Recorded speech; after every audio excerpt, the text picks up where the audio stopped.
Kita lihat saja ya, ikhwah, pada saat ini ya, dari ya 24 jam yang Allah anugerahkan ya, berapa halaman yang telah kita baca. Nah, ini kita bertanya pada diri kita ya, gak usah tunjuk-tunjuk gitunya, si fulan bacana karek sakieu gitunya, si fulan ini bacanya baru segini.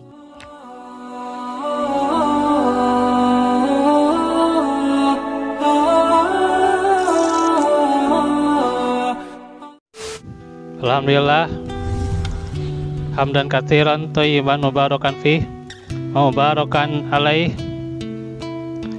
kama yuhibbu rabbuna wa yarda. Asyhadu an la ilaha illallah wahdahu la syarikalah wa asyhadu anna Muhammadan abduhu wa rasuluh alladzi la nabiyya ba'dah. Hadirin pemirsa Bincang Syiar Hijrah TV, Assalamualaikum warahmatullahi wabarakatuh. Alhamdulillah, pada malam ini, malam yang dingin, yang semoga sedingin hati kita, yang senantiasa mendengarkan ayat-ayat Allah, mengkaji firman-Nya, serta mendalami kalam Allah. Tentu kita bersyukur pada hari ini, di Jumat malam ini, kita kembali melanjutkan pembelajaran kita di dalam channel Bincang Syiar Hijrah. Hadirin pemirsa,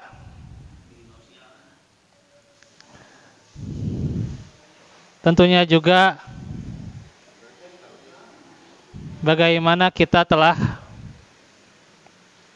merayakan hari raya, yakni Idul Adha.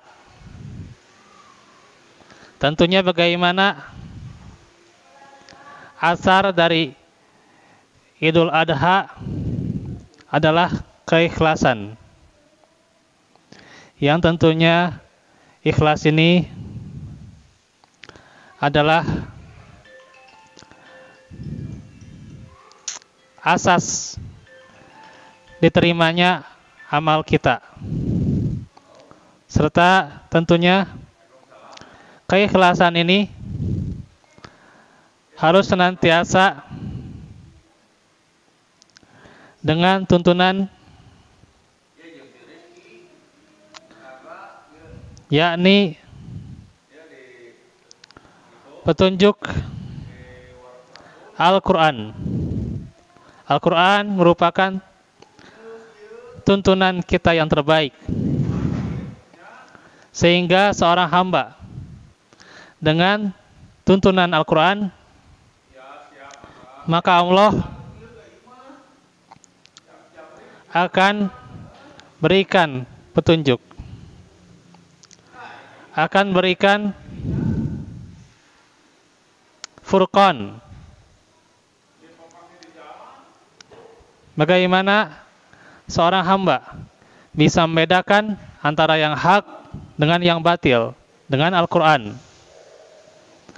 Maka tentunya Al-Quran ini akan menjadi pijakan pokok seorang hamba di dalam mengarungi kehidupan yang telah Allah anugerahkan padanya. Dan Al-Quran ini telah kita jelaskan bahwa dia adalah hudan, petunjuk, dan rahmah, kasih sayang Allah. Serta tentunya identitas seorang muslim itu adalah berdasarkan dirinya yang selalu mendekatkan diri kepada Al-Quran. Salah seorang ulama, katakanlah di masa ulama Ahlul Quran, itu senantiasa mempertanyakan tentang bagaimana kualitas seorang muslim. Maka ia menjawab, tergantung bagaimana ia bersama Al-Quran. Ketika dekat dengan Al-Quran, maka dia adalah punya identitas muslim yang kuat, yang benar-benar terbukti. Akan tetapi kalau dia jauh dari Al-Quran, maka status kemuslimannya itu dipertanyakan. Inilah yang akan jadi bahasan kita pada malam ini. Kenapa Al-Quran mulai ditinggalkan? Merujuk di surah Al-Furqan.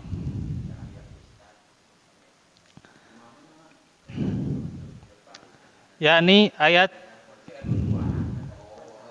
30. Baik sahabat sekalian, bisa dilihat di surah Al-Furqan. Al-Furqan surah keberapa?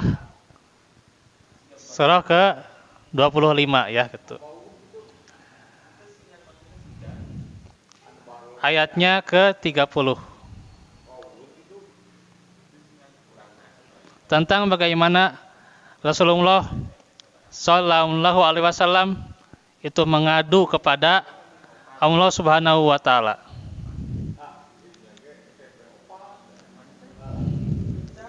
Maka di sini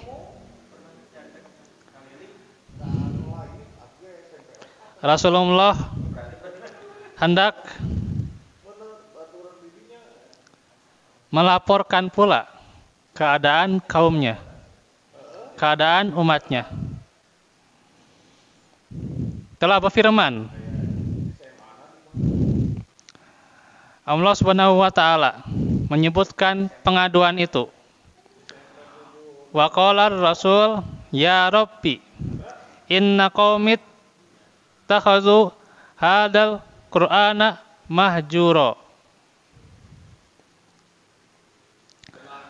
Berkatalah Rasul, wahai Tuhanku, sesungguhnya kaumku menjadikan Al-Quran sebagai sesuatu yang diacuhkan atau ditinggalkan.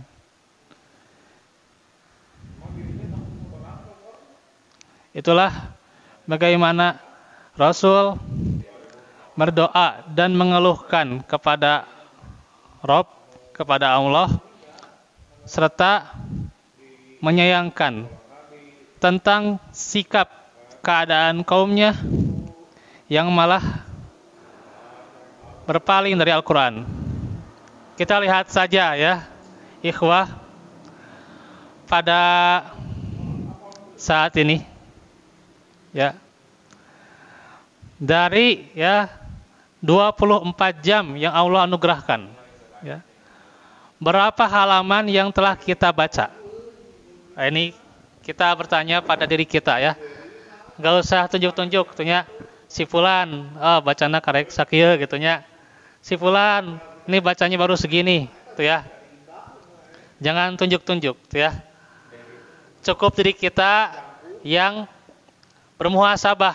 Ini dari 24 jam berapa halaman, berapa lembar yang sudah kita baca ya. Sudahkah kita baca dengan berapa juznya, atau setengah juznya, Atau berapa halamannya? Ya. Atau sama sekali tidak membacanya. Gitu ya. Nah, ini ada istilah mager itu ya gitu. Nah, itu. Ali tos apal apa singkatan mager? Mager apa itu mager? Mager itu malas gerak gitu ya. Malas gerak gitu. Jadi singkatan mager itu ya, malas gerak. Jadi malas gerak karena ya dia ingin belajar Al-Quran. Ada yang dia nggak mau gerak sama sekali gitu ya. Ada yang dia juga memang sama sekali tidak mau baca gitu ya gitu. Atau tidak ada keinginan untuk membaca Al-Quran gitu ya. Masya Allah. Ada yang dia itu ingin baca Quran, ingin bisa Quran, tapi giliran untuk belajar bersama susah, gitu ya. Diajak belajar bersama susah. Diajak belajar privat saja ya, privat saja, duaan lah dengan gurunya itu ya, duaan. Ya terkadang susahnya itu minta ampun ya gitu. Nah itu magernya itu ya. Gitu. Atau ada juga yang ketika diajak baca Quran sama sekali dia gak mau tuh ya. Keimanannya mengatakan dia tidak mengingkari Al-Quran ya. Dia tidak mengingkari Al-Quran. Dia beriman pada Al-Quran. Tapi soal belajar, nah gitu ya. Jadi sudah meninggalkan yang namanya Al-Quran. Atau bisa juga seseorang yang beriman pada Al-Quran akan tetapi meninggalkan Al-Quran karena dia berpijak pada sesuatu selain Al-Quran. Ya. Dia memprioritaskan kehidupannya dan jauh dari Al-Quran. Ya. Dia fokus pada mencari dunia, akan tetapi dia lupa pada tuntunan Al-Quran. Itulah orang yang juga mager, tuh ya, meninggalkan Al-Quran. Ya. Ini Al-Quran sudah jadi barang yang seolah-olah barang yang langka sekarang itu ya. Barang yang langka dipajang, tuh ya, dipajang di dinding. Ada ayat kursi ya. Ayat kursi itu dipajang ini untuk menghindari setan gitu ya gitu. Atau memajang surah Al-Ikhlas, Qul huwallahu ahad ya. Katanya untuk perisai gitu ya. Tapi giliran untuk membaca Al-Qur'an tidak mau gitu ya. Jadi Al-Qur'an tinggal pajangan. Kalaupun tidak jadi pajangan, disimpan di rak ya, di rak buku. Rak bukunya itu penuh dengan Al-Qur'an ya. Sampai Al-Qur'an itu jadi usang ya, usang dan sudah lama karena tidak dipakai jadi berdebu, gitu ya. Nah itu,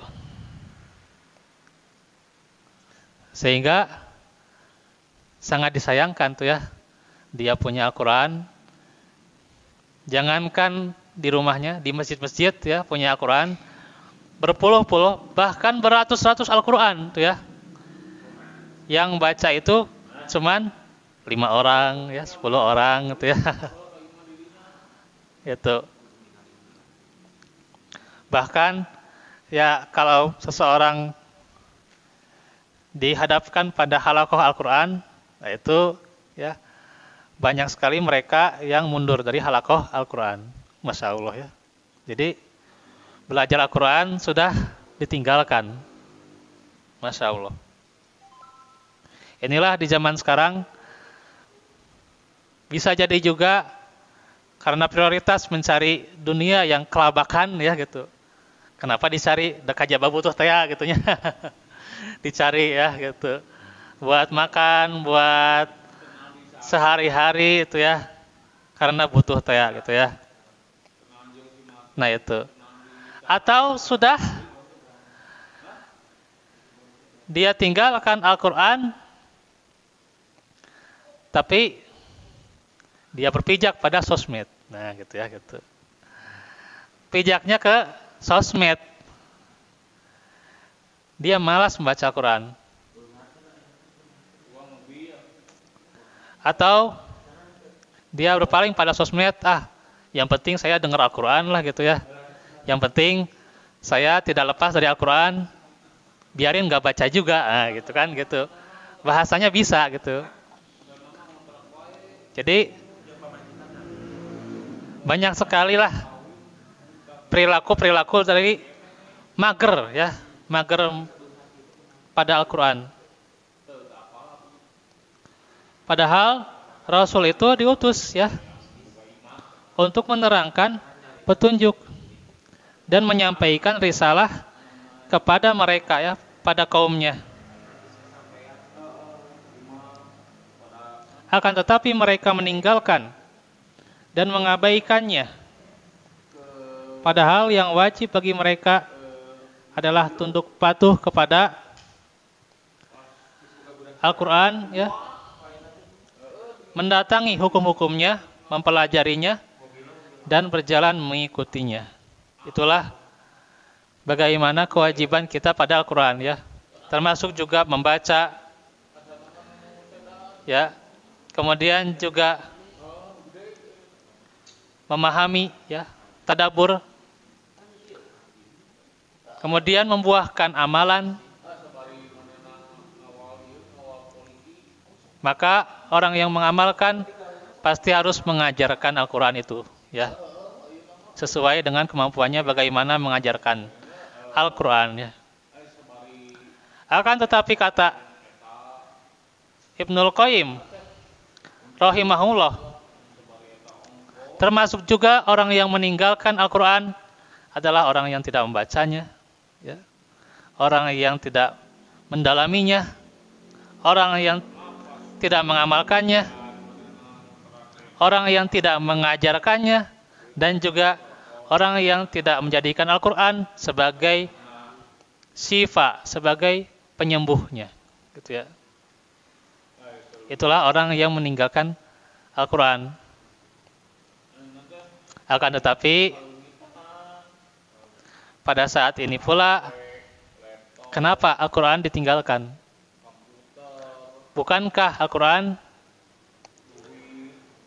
itu adalah menjadi syafaat pada hari kiamat nanti untuk orang yang senantiasa bersahabat dengan Al-Quran? Kata Nabi, Iqra'ul Quran, bacalah Al-Quran. Fa inna ya'ti yaumal qiyamah, maka sungguhnya nanti Al-Quran itu datang pada hari kiamat, syafi'an li ashabi, sebagai syafaat buat orang yang senantiasa dekat dengan Al-Quran. Bukan hanya sekedar membaca saja ya, membaca dengan tajwid atau dengan tahsin, dengan tartil, akan tetapi meninggalkan memahami itu juga merupakan meninggalkan Al-Quran juga. Bukan hanya orang yang mengkaji, mendalami, akan tetapi tidak mengamalkannya, itu juga meninggalkan Al-Quran ya. Bukan hanya orang yang mengamalkan, akan tetapi tidak mengajarkan, itu juga meninggalkan Al-Quran. Serta orang yang ketika hatinya galau ya, nih ya, buat sahabat-sahabat nih, termasuk juga ya sahabat-sahabat yang sering galau ya. Itu galau itu sudah jadi makanan sehari-hari ya, galau. Bahkan orang itu viralnya itu karena kegalauannya itu ya gitu. Sehingga kalau dia nggak galau, asal nggak viral teh gitu ya. Nah itu. Ketika dia galau atau lesu tuh ya, nggak ada tenaga, tapi dia mencari sesuatu untuk menyembuhkannya selain Al-Quran, maka itu juga meninggalkan yang namanya Al-Quran. Itulah mengabaikan Al-Quran. Maka inilah pertanyaan pada kita, ya. Al-Quran itu akan menjadi penyelamat kita di akhirat nanti, akan menjadi pembela buat kita, atau yang menghujat kita nanti di akhirat, ya. Hujjatulaka au alaik, ya. Al-Quran itu akan jadi pembela atau nanti kita dihujat karena meninggalkan Al-Quran, ya gitu.